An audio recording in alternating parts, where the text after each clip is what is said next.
ಎಲ್ಲರಿಗೂ ನಮಸ್ಕಾರ. ನಾನು ತಲೆಗೆ ಏನು ಯೂಸ್ ಮಾಡ್ತೀನಿ, ನಾನು ಶಾಂಪೂ ಬದಲಾಗಿ ಏನನ್ನ ಯೂಸ್ ಮಾಡ್ತೀನಿ, ನನ್ನ ಕೂದಲನ್ನು ಹೇಗೆ ವಾಶ್ ಮಾಡ್ತೀನಿ ಅನ್ನೋದನ್ನು ತೋರಿಸ್ಬೇಕು ಅಂದ್ಕೊಂಡಿದ್ದೀನಿ. ನಾನಿದು ಸುಮಾರು ಒಂದು 15 ವರ್ಷದಿಂದ ಇದನ್ನೇ ಯೂಸ್ ಮಾಡ್ತಾ ಇರೋದು. ನಾನು ಶಾಂಪೂ ಬಿಟ್ಟು ತುಂಬ ವರ್ಷಗಳೇ ಆಗೋಯಿತು.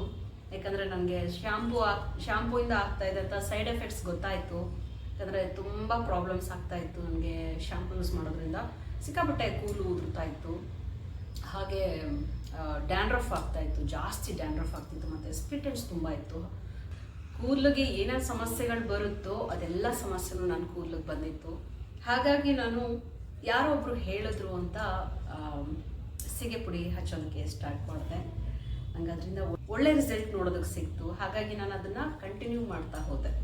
ಇವಾಗ ನನಗೆ ಒಂದೇ ಒಂದು ಪ್ರಾಬ್ಲಮ್ ಕೂಡ ಇಲ್ಲ. ಈಗ ಹೌದು ಪ್ರಾಬ್ಲಮ್ ಇದೆ, ಏನಂದರೆ ನನ್ನ ಕೂದಲು ತುಂಬ ಉದುರಿದೆ. ಯಾಕಂದರೆ ನನಗೆ ಮಗಳು ಹುಟ್ಟೋದ್ಮೇಲೆ ತುಂಬ ಕೂದಲು ಉದುರಿದೆ. ನನ್ನನ್ನು ಮೊದಲು ಯಾರು ನೋಡಿದ್ರೋ ಅವ್ರಿಗೆ ಗೊತ್ತಿರುತ್ತೆ ನನ್ನ ಕೂದಲು ತುಂಬ ತಿಕ್ಕಾಗಿತ್ತು, ಚೆನ್ನಾಗಿತ್ತು.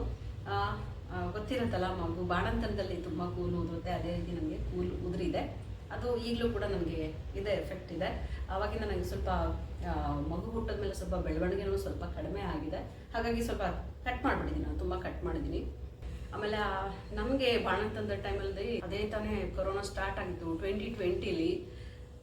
ಎಷ್ಟು ಎಲ್ಲ ಗೊತ್ತಲ್ಲ ಲಾಕ್ಡೌನ್ ಯಾವ ಥರ ಇತ್ತು ಅಂದರೆ, ಆ ಟೈಮಲ್ಲಿ ನಮಗೆ ಸ್ವಲ್ಪ ಈ ರಾ ಮೆಟೀರಿಯಲ್ಸ್ ಎಲ್ಲ ಸಿಗಲಿಲ್ಲ. ನಾನೇನು ಯೂಸ್ ಮಾಡ್ತಿದ್ದೀನೋ ಆ ರಾ ಮೆಟೀರಿಯಲ್ಸ್ ಎಲ್ಲ ಸಿಗಲಿಲ್ಲ. ಆವಾಗ ನಾನು ಮತ್ತೆ ಸ್ವಲ್ಪ ಶಾಂಪೂ ಯೂಸ್ ಮಾಡಿದೆ. ಅದು ನನಗೆ ತುಂಬ ಸೈಡ್ ಎಫೆಕ್ಟ್ಸ್ ಆಯಿತು. ಏನು ನಾನು ಶಾಂಪೂ ಬಿಟ್ಟಿದ್ನೋ ಸಡನ್ನಾಗಿ ಸ್ವಿಚ್ ಆದೆ. ರಾ ಮೆಟೀರಿಯಲ್ಸ್ ಎಲ್ಲ ಸಿಗದೇ ಇರೋ ಕಾರಣಕ್ಕೆ ಶಾಂಪೂ ಯೂಸ್ ಮಾಡಿದೆ. ಮತ್ತೆ ಒಂದಷ್ಟು ಕೂದಲು ಜಾಸ್ತಿ ಉದುರೋಯ್ತು. 6 ತಿಂಗಳಾದಮೇಲೆ ನಾನೇನು ಯೂಸ್ ಮಾಡ್ತಾ ಇದ್ದೀನೋ ಈ ನ್ಯಾಚುರಲ್ ಇಂಗ್ರೀಡಿಯೆಂಟ್ಸ್ ಎಲ್ಲ ಯೂಸ್ ಮಾಡಿ, ನನ್ನ ಆರ್ಗ್ಯಾನಿಕ್ ಪ್ರಾಡಕ್ಟ್ಸ್ ಏನು ಯೂಸ್ ಮಾಡ್ತೀನೋ ಅದನ್ನು ಯೂಸ್ ಮಾಡೋಕ್ಕೆ ಸ್ಟಾರ್ಟ್ ಮಾಡಿದ್ಮೇಲೆ ಸ್ವಲ್ಪ ಮತ್ತೆ ನನಗೆ ಹೇರ್ ಫಾಲ್ ಕಂಟ್ರೋಲಿಗೆ ಬಂತು. ನಾನು ಏನನ್ನು ಯೂಸ್ ಮಾಡ್ತೀನಿ ಅಂದರೆ ತೋರಿಸ್ತೀನಿ. ಗುಲಾಬಿ ದಳ ಇದನ್ನು ಚೆನ್ನಾಗಿ ಒಣಗಿಸಿಟ್ಕೊಂಡಿದ್ದೀನಿ ನಾನು. ಹಾಗೆ ಇದು ಮೆಂತೆಕಾಳು, ಹೆಸರು ಕಾಳು, ಇದು ದಾಸವಾಳದ ಎಲೆ ಮತ್ತು ಹೂವು ಎಲ್ಲನೂ ಚೆನ್ನಾಗಿ ಒಣಗಿಸಿದ್ದೀನಿ. ಹಾಗೆ ಇದು ಅಂಟ್ವಾಳದ ಪುಡಿ, ಮತ್ತು ಇದು ಸೀಗೆ ಪುಡಿ, ಮತ್ತಿದೆಲ್ಲ ಪುಡಿ ಮಾಡಿಟ್ಕೊಂಡಿರೋವಂಥದ್ದು. ದಾಸವಾಳ, ಗುಲಾಬಿ, ಬೇವು, ಹೆಸರು ಕಾಳು ಮತ್ತು ಮೆಂತೆ. ಮೊದಲನೇದಾಗಿ ನಾನು ಸೀಗೆ ಪುಡಿ ಹಾಕ್ತಾ ಇದ್ದೀನಿ. ಸೀಗೆ ಪುಡಿ ಕ್ವಾಂಟಿಟಿ ಜಾಸ್ತಿ ಇರಬೇಕು. ಹಾಗೆ ಇದು ಅಂಟ್ವಾಳ ನೋಡಿ, ಇದು ಗಾಳಿ ಆಡಿರೋದಕ್ಕೆ ಈ ಥರ ಗಂಟಾಗಿದೆ. ಯಾವುದೇ ಕಾರಣಕ್ಕೂ ಈ ಐಟಮ್ಸ್ ಎಲ್ಲ ಗಾಳಿ ಆಡಬಾರ್ದು. ನಾನು ಪ್ಯಾಕೆಟ್ ಓಪನ್ ಮಾಡಿಟ್ಟಿದ್ದೆ, ಹಾಗಾಗಿ ಸ್ವಲ್ಪ ಗಂಟಾಗಿದೆ ಇದು. ಮತ್ತಿದು ಬೇವಿನ ಸೊಪ್ಪು. ಇದು ಹಾಕೋದ್ರಿಂದ ಡ್ಯಾಂಡ್ರಫು ಮತ್ತು ತಲೆಯಲ್ಲಿ ಏನಾದರೂ ಫಂಗಸ್ ಇದ್ದರೆ ಅದು ಕೂಡ ಹೋಗುತ್ತೆ. ಹಾಗೆ ಇದು ದಾಸವಾಳ ಮತ್ತು ದಾಸವಾಳದ ಹೂವು ಎರಡೂ ಕೂಡ ಇದೆ. ಚೆನ್ನಾಗಿ ಒಣಗಿರೋವಂಥದ್ದು. ಇದು ಚೆನ್ನಾಗಿ ಒಣಗಿಸ್ಬೇಕು ಬಿಸಿಲಲ್ಲಿ, ಇಲ್ಲಾಂದರೆ ಸಣ್ಣಕ್ಕೆ ಪುಡಿ ಆಗಲ್ಲ. ಹಾಗೆ ಇದು ಹೆಸರು ಕಾಳು ಪುಡಿ.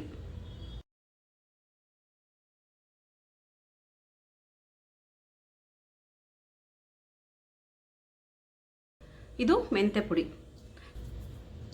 ಮತ್ತು ಇದು ರೋಸು ದಳನ ಚೆನ್ನಾಗಿ ಒಣಗಿಸಿ ಪುಡಿ ಮಾಡಿರುವಂಥದ್ದು. ಇದು ಹಾಕೋದ್ರಿಂದ ಸ್ವಲ್ಪ ಫ್ರ್ಯಾಗ್ರೆನ್ಸ್ ಬರುತ್ತೆ. ಹಾಗೆ ಕೂದಲು ಕೂಡ ಸಾಫ್ಟ್ ಆಗುತ್ತೆ, ಒಳ್ಳೆ ಪರಿಮಳ ಇರುತ್ತೆ. ಇದರಲ್ಲಿ ಲೈಟಾಗಿ ಬರುತ್ತೆ ಪರಿಮಳ. ಈಗ ಇದನ್ನೆಲ್ಲ ಚೆನ್ನಾಗಿ ಮಿಕ್ಸ್ ಮಾಡ್ಕೋಬೇಕು. ಹಾಗೆ ಇದಕ್ಕೆ ಚಿಗರಿ ಪುಡಿ ಕೂಡ ಹಾಕಬೇಕು.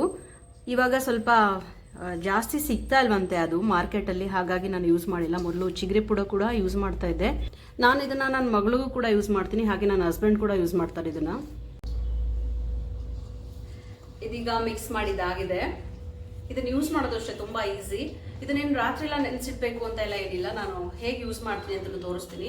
ನಮ್ಮ ಕೂದಲು ಎಷ್ಟು ಉದ್ದ ಇದೆ ಅದ್ರ ಮೇಲೆ ನಾವು ತಗೋಬೇಕಾಗತ್ತೆ. 1-2 ಸ್ಪೂನ್ ಇಷ್ಟು ತಗೋತೀನಿ ನಾನು. ಇನ್ನು ನಾವು ಎಣ್ಣೆ ಹಚ್ಚಿದ್ರೆ ಇದ್ರ ಸ್ವಲ್ಪ ಎಣ್ಣೆ ಪೂರ್ತಿ ಹೋಗಲ್ಲ, ಅವಾಗ ಸ್ವಲ್ಪ ಜಾಸ್ತಿನೂ ತಗೋಬಹುದು. ಇಲ್ಲ ಅಂದರೆ ನಿಮ್ಗೇನಾದರೂ ಅರ್ಜೆಂಟ್ ಇದೆ, ಇಲ್ಲ ಆಗಲ್ಲ ನಮಗೆ ಅಂತಂದರೆ ಬೇಕಾದರೆ ಶಾಂಪೂ ಕೂಡ ಯೂಸ್ ಮಾಡಬಹುದು. ನಿಮ್ಗೆ ಯಾವಾಗಲೂ ರೆಗ್ಯುಲರಾಗಿ ಯೂಸ್ ಮಾಡೋಕ್ಕಾಗಲ್ಲ ಅಂತಂದರೆ ಅಟ್ಲೀಸ್ಟ್ ವಾರದಲ್ಲಿ ಒಂದ್ಸರಿ ಆದರೂ ಇದನ್ನು ಯೂಸ್ ಮಾಡಿ. ಇದನ್ನು ಅಳವಡಿಸ್ಕೊಳ್ಳಿ ನಿಮ್ಮ ಲೈಫ್ಗೆ. ನಿಜವಾಗ್ಲೂ ತುಂಬ ಒಳ್ಳೆ ರಿಸಲ್ಟ್ ಬರುತ್ತೆ, ಒಳ್ಳೆ ಬೆನಿಫಿಟ್ಸ್ ಇದೆ ಇದರಿಂದ.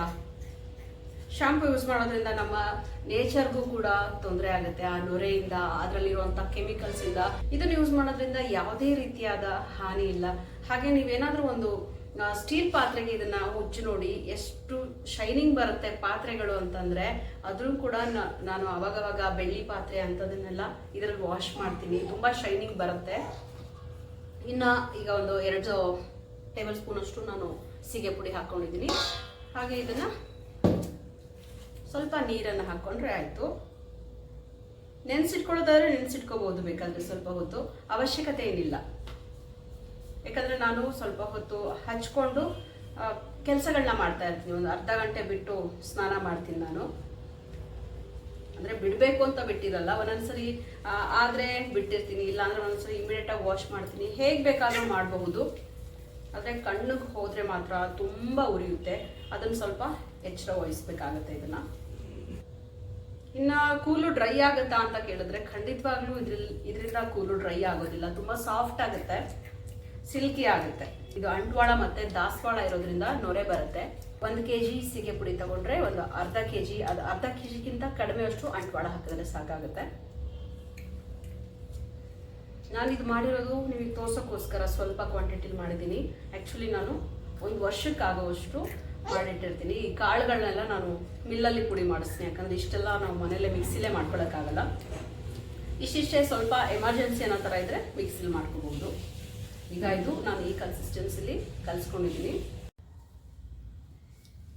ನಾನು ಸ್ವಲ್ಪ ಎಣ್ಣೆ ಹಚ್ಚಿದ್ದೀನಿ ಇವತ್ತು. ಇನ್ನೂ ಗಟ್ಟಿ ಅನ್ಸಿದ್ರೆ ಇನ್ನೂ ಸ್ವಲ್ಪ ನೀರು ಹಾಕೋಬಹುದು. ತಣ್ಣಗಾಗತ್ತೆ ಅಂದರೆ ಬಿಸಿ ನೀರು ಕೂಡ ಹಾಕೋಬಹುದು. ನಾನು ಚಳಿಗಾಲದಲ್ಲೆಲ್ಲ ಸ್ವಲ್ಪ ಬಿಸಿನೀರಲ್ಲಿ ಕಲ್ಸ್ಕೊತೀನಿ, ಯಾಕಂದರೆ ತಲೆಗೆ ಹಚ್ಚಿದ ತಕ್ಷಣ ತಣ್ಣಗಾಗ್ಬಿಡುತ್ತಲ್ಲ, ಅದಕ್ಕೋಸ್ಕರ ನಾನು ಸ್ವಲ್ಪ ಬಿಸಿನೀರಲ್ಲಿ ಕಲಸಿ ಹಚ್ಕೊಂಡಿರ್ತೀನಿ. ಹಾಗೆ ಆಮ್ಲ ಮತ್ತು ಮೆಹಂದಿ ಪುಡಿ ಇಂಥದ್ದೆಲ್ಲ ಹಾಕ್ತಾರೆ. ನಾನು ಇದಕ್ಕೆ ಹಾಕಲ್ಲ. ನಾನು ಅದನ್ನು ಹೇರ್ ಪ್ಯಾಕ್ ಮಾಡ್ತೀನಿ. ಅದನ್ನು ಇನ್ನೊಂದ್ಸರಿ ತೋರಿಸ್ತೀನಿ ಏನೇನೆಲ್ಲ ಹಾಕಿ ನಾನು ಹೇರ್ ಪ್ಯಾಕ್ ಮಾಡ್ತೀನಿ ಅಂತ. ಇನ್ನ ಪಕ್ಷ ವಾರಕ್ಕೊಂದ್ಸರಿ, 15 ದಿನಕ್ಕೊಂದ್ಸರಿ ಆದರೂ ಇದನ್ನು ಯೂಸ್ ಮಾಡೋ ಅಭ್ಯಾಸ ಮಾಡ್ಕೊಳ್ಳಿ. ನನಗಂತೂ ತುಂಬ ಫೇವ್ರೆಟ್ ಶ್ಯಾಂಪೂ ಅಂತಲೇ ಹೇಳ್ಬೋದು ಇದನ್ನು. ಅಷ್ಟೇ ಈ ರೀತಿ ಹಚ್ಕೊಂಡು ಗಂಟು ಹಾಕೋತೀನಿ. ಇಷ್ಟೇ ಇದು.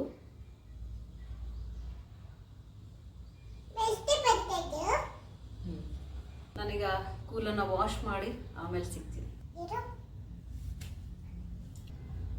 ಹೇರ್ ವಾಶ್ ಆಗಿದೆ, ತುಂಬ ಸಾಫ್ಟ್ ಆಗಿದೆ. ಇನ್ನು ಪೂರ್ತಿ ಡ್ರೈ ಆಗಿಲ್ಲ. ಡ್ರೈ ಆದರೆ ಸಿಲ್ಕಿ ಆಗೂ ಇರುತ್ತೆ. ಇನ್ನು ಇದು ಎಲ್ಲಿ ಸಿಗುತ್ತೆ ಅಂದರೆ ಆನ್ಲೈನಲ್ಲಿ ಈಸಿಯಾಗಿ ಸಿಗುತ್ತೆ, ಮತ್ತು ಮಾರ್ಕೆಟಲ್ಲಿ ಕೂಡ ಆರಾಮಾಗಿ ಸಿಗುತ್ತೆ. ಹಾಗೆ ಗ್ರಂಥಿಗೆ ಅಂಗಡಿಯಲ್ಲಿ ಕೂಡ ಸಿಗುತ್ತೆ. ಸೀಗೆ ಪುಡಿ ಮತ್ತು ಅಂಟ್ವಾಳ ಎಲ್ಲ ಸಿಗುತ್ತೆ. ಇನ್ನು ಅಷ್ಟೆಲ್ಲ ಯಾರಪ್ಪ ಮಾಡ್ತಾರೆ ಅನ್ನೋ ಥರ ಇದ್ದರೆ, ನಿಮಗೆ ಕಾಳು ಸೊಪ್ಪು ಎಲ್ಲ ಪುಡಿ ಮಾಡಿ ಒಣಗಿಸಿ ಮಾಡೋಕ್ಕಾಗಲ್ಲ ಅನ್ನೋ ಥರ ಇತ್ತು ಅಂದರೆ ನೀವು ಬರೀ ಸೀಗೆ ಪುಡಿ ಮತ್ತು ಅಂಟ್ವಾಳ ಕೂಡ ಯೂಸ್ ಮಾಡಬಹುದು. ತುಂಬ ಒಳ್ಳೆ ರಿಸಲ್ಟ್ ಸಿಗುತ್ತೆ ಅದರಿಂದ ಕೂಡ. ಕೆಲವೊಂದ್ಸರಿ ನಾನು ಎಲ್ಲ ಪುಡಿ ಮಾಡೋಕ್ಕಾಗಲ್ಲ, ಟೈಮ್ ಆಗಿಲ್ಲ ಅಂದರೆ ಬರೀ ಸೀಗೆ ಪುಡಿ ಮತ್ತು ಅಂಟ್ವಾಳ ಮಾತ್ರ ಯೂಸ್ ಮಾಡ್ತೀನಿ ತಲೆಗೆ. ಅದರಲ್ಲಿ ಕೂಡ ತುಂಬ ನೀಟಾಗಿ ವಾಶ್ ಆಗುತ್ತೆ ಹೇರು. ಸೀಗೆ ಪುಡಿ ಅಂಟ್ವಾಳ ಎಲ್ಲ ನಾನು ಜಾಸ್ತಿ ತರಿಸ್ತೀನಿ, ಯಾಕಂದ್ರೆ ಕೆಲವು ಫ್ರೆಂಡ್ಸ್ ಇದ್ದಾರೆ ನನಗೆ, ಅವ್ರಿಗೂ ಕೂಡ ನಾನು ಕಳಿಸ್ಕೊಡ್ತೀನಿ ಇದೆಲ್ಲ ರೆಡಿ ಮಾಡಿ. ಅವರು ಶ್ಯಾಂಪು ಯೂಸ್ ಮಾಡಲ್ಲ ಈಗ ನನ್ನಿಂದಾಗಿ, ಅವರು ಕೂಡ ಕಲ್ತಿದ್ದಾರೆ ಇದನ್ನು. ಹಾಗೆ ನಮ್ಮಮ್ಮ ಕೂಡ ಯೂಸ್ ಮಾಡ್ತಾರೆ, ನಮ್ಮಮ್ಮಂಗೆ ಸ್ವಲ್ಪ ಕಳಿಸ್ತೀನಿ. ಹಾಗಾಗಿ ನಾನು ಜಾಸ್ತಿ ಮಾಡ್ತೀನಿ. ನೀವು ಸ್ವಲ್ಪ ಮಾಡ್ಕೋಬಹುದು. ಈಗ ನಾನು ಮಾಡಿ ತೋರಿಸೋನಲ್ಲ, ಆ ಕ್ವಾಂಟಿಟಿಲಿ ಕೂಡ ನೀವು ಮಾಡ್ಕೋಬಹುದು. ಅದನ್ನು ಆರಾಮಾಗಿ ನೀವು ತುಂಬ ದಿನ ಯೂಸ್ ಮಾಡಬಹುದು. ಇನ್ನು ನನಗೆ ಆನ್ಲೈನಲ್ಲಿ ಸ್ವಲ್ಪ ಜಾಸ್ತಿ ರೇಟ್ ಅಂತ ಅನಿಸುತ್ತೆ, ಹಾಗಾಗಿ ನಾನು ಆನ್ಲೈನಲ್ಲಿ ಪರ್ಚೇಸ್ ಮಾಡಲ್ಲ. ಸೀಗೆ ಪುಡಿ ಅದೆಲ್ಲ ನಾನು ಮಾರ್ಕೆಟಲ್ಲೇ ತಗೊಳ್ಳೋದು. ಇಷ್ಟು ಹೇಳ್ತಾ ನಾನು ಈ ವಿಡಿಯೋನ ಮುಗಿಸ್ತಾ ಇದ್ದೀನಿ.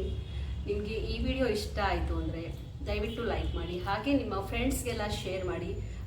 ಬೇರೆಯವ್ರಿಗೂ ಇದರಿಂದ ಉಪಯೋಗ ಆಗಲಿ ಅನ್ನೋ ಕಾರಣಕ್ಕೆ ಹೇಳ್ತಾ ಇದ್ದೀನಿ. ಹಾಗೆ ನನ್ನ ಚಾನಲ್ಗೆ ಸಬ್ಸ್ಕ್ರೈಬ್ ಮಾಡಿ. ನಮಸ್ಕಾರ.